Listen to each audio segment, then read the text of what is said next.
that the American people want to know about Doge. And I thought it was phenomenal because I kind of thought that he was going to bring out maybe like 18, 19-year-olds.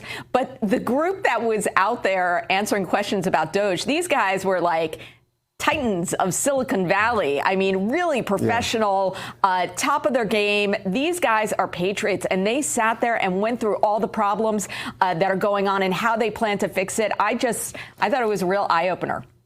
Well, Allison, I'm glad you brought up that interview because we're going to play it here momentarily. First, though, let's bring in RAV Chief White House Correspondent Brian Glenn. Brian, Allison gave us a great prelude to my first question to you.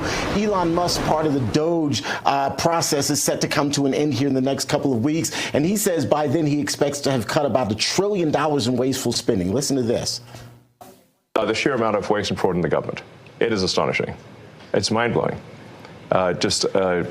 We routinely encounter wastes of $1 billion or more, casually.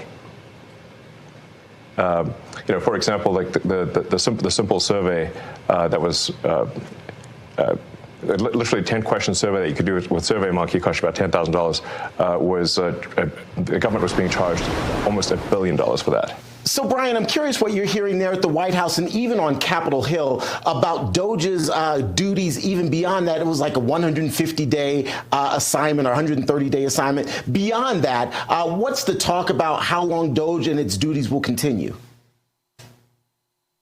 You know, well, this is one of the things that were so talked about on the campaign trail was getting rid of the waste, fraud, and abuse in our government. This is what Americans have been saying around the coffee table for years of how much wasteful spending. We've known about this wasteful spending, but we never really had anybody to look into it.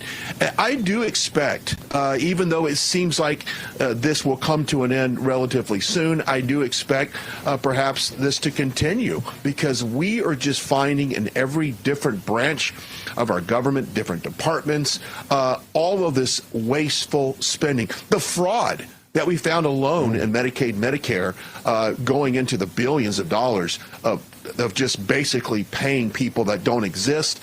That will come to an end. This is one of the ways we get our deficit down because it seems like we can't cut enough in our budget to overcome that. So, but this definitely paves the way for future Doge engagements.